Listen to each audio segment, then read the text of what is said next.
Hola gente, hace bastante tiempo que no les traigo un video, pero ya que me hicieron una pregunta algo interesante decidí responderla, por lo que hoy estaremos hablando sobre el karma en Overlord, y su influencia en el juego y en el nuevo mundo, según alguna información que nos da el autor. Sin más que decir, empecemos.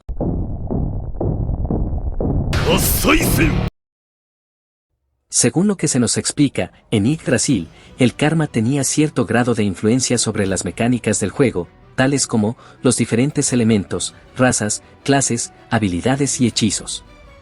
Lo que nos indica que dependiendo del karma de tu personaje, podías utilizar ciertas habilidades que otros no podrían, aunque tuvieran la misma raza. También cabe resaltar que algunas razas venían con un karma predeterminado por defecto, como por ejemplo los demonios, con un karma negativo, o los ángeles, que serían positivo. Otro dato a tener en cuenta es que siendo un jugador, dependiendo de tus acciones en el juego, este podía aumentar o disminuir, aunque habrían excepciones, como por ejemplo Ainz, que al ser parte de los no muertos, además de utilizar la magia de nigromancia, es prácticamente imposible que lograra tener un karma positivo, ya que la mayoría de sus habilidades están orientadas hacia un karma negativo. Por lo que sabemos, después de ser transportados al nuevo mundo, al parecer esta mecánica se mantuvo muy similar y la manera en que funciona es mediante un sistema de puntos que determina si un personaje es bueno, malo o neutral, siendo positivo para bueno y negativo para malo. Pero si un personaje no supera el umbral de los 100 puntos de karma, sean positivos o negativos, entra en la categoría de neutral. Pero incluso dentro de estas categorías, los personajes son divididos en subcategorías, dependiendo de la cantidad de puntos, por lo que les nombraré algunos de los personajes y su karma. Empezaremos por el karma positivo. Extremadamente bueno, en esta categoría entrarían personajes en un nivel de karma que supere el más 500, pero no se conoce ningún personaje tan bueno en Overlord, y dudo mucho que veamos alguno. En la siguiente tenemos a, excelentemente bueno, se necesita un nivel de karma que supere los más 300 puntos, pero tampoco se conocen personajes tan buenos. Seguimos con karma bueno, aquí entrarían los personajes con un karma de más 150 hasta más 300. Algunos personajes serían Yuri Alpha con más 150 puntos, Cal Cabezares con más 200, y Sebastián con más 300 puntos. En la misma categoría entrarían los personajes buenos neutrales. Ellos son los que están en el lado del karma positivo, pero no es muy alto, lo que nos quiere decir, que si tienen que acabar con un enemigo no dudarían en hacerlo, pero no disfrutan de la maldad.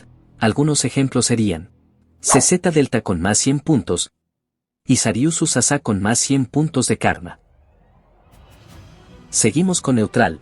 Estos personajes, como lo indica la palabra, no son ni buenos ni malos. Para que un personaje sea considerado neutral, su karma debe estar en un rango entre menos 50 puntos, hasta el más 100. Como pueden ver, en esta categoría ya podemos encontrar algunos con karma negativo, pero que no necesariamente son malos.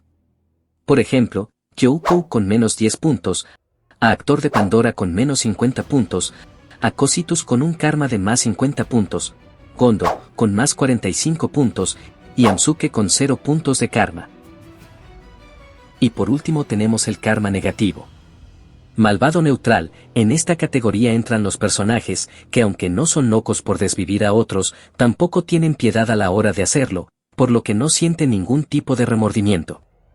Algunos personajes que conocemos son Aura Bellafiora con menos 100 puntos de karma, Mare Bellofiore con menos 100 puntos, y Entoma Basilisa Z con menos 100 puntos de maldad.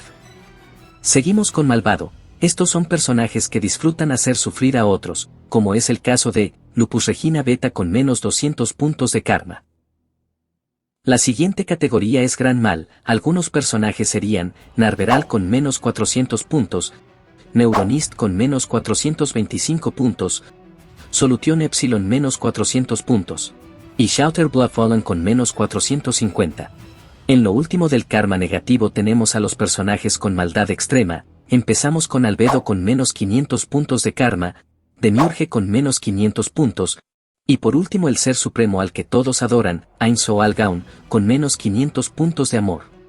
Ahora que ya conocemos los diferentes tipos de karma y cómo funcionan, sabemos que desde que cobraron vida, el karma puede influir en la personalidad de los NPC, pero no es algo definitivo, ya que podría darse el caso de que un NPC tenga el karma negativo pero la historia de fondo dada por su creador deje en claro que es bueno.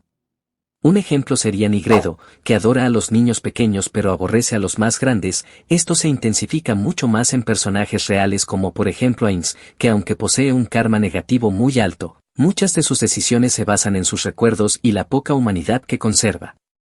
Bueno gente, espero y el video les haya gustado, no olviden comentar, darle like, y seguirnos.